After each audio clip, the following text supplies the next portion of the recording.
dia bukan macam pam-pam yang lain sebab tu dia boleh tahan 4 hingga ke 6 jam tanpa henti. Seperti yang korang nampak kat depan aku ni sekarang, ada cleaner machine daripada Whirlpool. Ini khas untuk aircon, tapi kalau korang nak guna untuk basuh kereta dan sebagainya, tak ada masalah. Kau nak cuci lantai rumah pun tak ada masalah. Okay, korang tengok apa aksesori yang dia ada. Ini semua dia punya set bag ni pun memang dia bagi.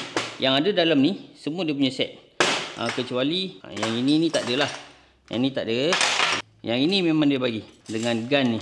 Yang ni memang dia ada bagi sekali gun. Lepas tu dengan kepala ni dia memang datang satu set untuk Whirlpool. Apa perbezaan dia dengan waterjet cleaning machine yang lain? Sama juga dia pakai minyak hitam, tapi yang ini dia tak ada indikator kat mana kau nak tengok dia punya minyak. Yang ini ada kat sini korang. Level sekarang ni max. So minyak kita okey. So kat sini pun kita boleh tengok minyaknya kotor ke tak ke, nak kena tukar ke tak. Dan waterjet ni korang boleh pakai tanpa henti selama 4 hingga ke 6 jam. Itu garanti, tak ada masalah. Dan harga dia memang jauh berbeza dengan yang aku promote sebelum ni. Okay, ini dia punya aksesori. Lepas tu ni dia punya hose. Yang ini hose ni kau boleh sedut air. Sama juga dia macam waterjet lain juga. Sama juga dia boleh sedut air. Plug in macam tu je. Sama juga macam yang ni juga, lebih kurang. Lepas tu dia punya hose ni dia cocok terus kat sini.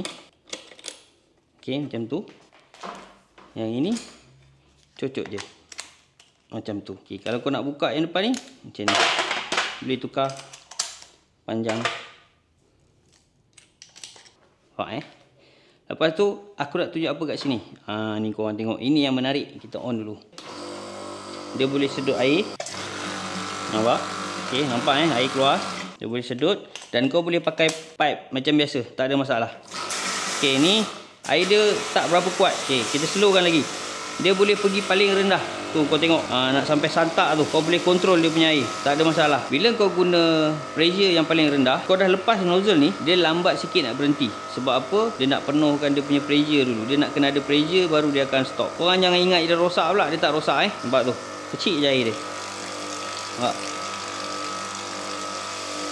Nampak korang boleh kontrol. Nampak tu? Kalau kau kuatkan lagi, nampak? Dia terus berhenti sebab dia punya pressure kuat. Dia ada tekanan dalam tu. So dia akan stop. Ini aku bagi tahu siap-siap. Sebab apa? Takut nanti bila kau pakai, kau kena macam ni, kau kata dia rosak. Itu aku tak nak. Okay, ni yang kuat. Nampak? Ni kuat lagi. Bila kuat, berapa dia punya pressure tu? Kat kuning tu. Dia pergi kat bahagian kuning tu. Maknanya tu air memang kuat. Tu. Nampak? Dia tekan sampai kuning tu. Nampak? Air dia memang kuat korang. Tekanan dia memang kuat. So kalau kau nak cuci lantai, kau nak cuci kereta, kau nak cuci dinding, tak ada masalah, semua boleh. Bukannya hanya untuk aircon saja. Lepas tu, apa lagi menariknya? Okey, kita tengok bahagian dalam dia macam mana.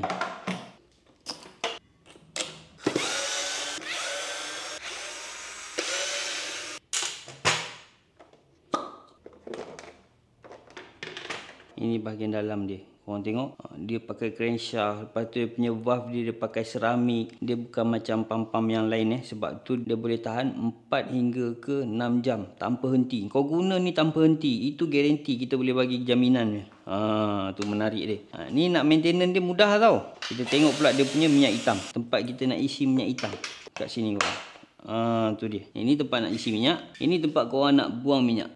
Ni korang kena maintenance. Sebab tu dia boleh tahan. Okey, berbanding dengan yang ini. Yang ni kalau korang nak buka, korang kena toggle semua. Macam ni kan. Saya dah buka bahagian atas ni. Bahagian dalam kita masih tak boleh akses. Tapi yang ini dia reka khas. Mudah untuk kau maintenance. Untuk Whirlpool ni tak ada beg kuning lagi buat masa sekarang. Sekarang ni semua dia jual secara offline. So korang kalau nak kena DM lah. Macam ada sahabat kita daripada Sabah, dia dah order. Ini orang semua kenal barang punya. Macam mana dia punya performance, kita dah ada buat 2 video, part 1 dan part 2. Video tu kita cuci aircon dekat dalam office ni guna cleaning machine daripada Whirlpool ni. Mantap tak mantap? Mantap kau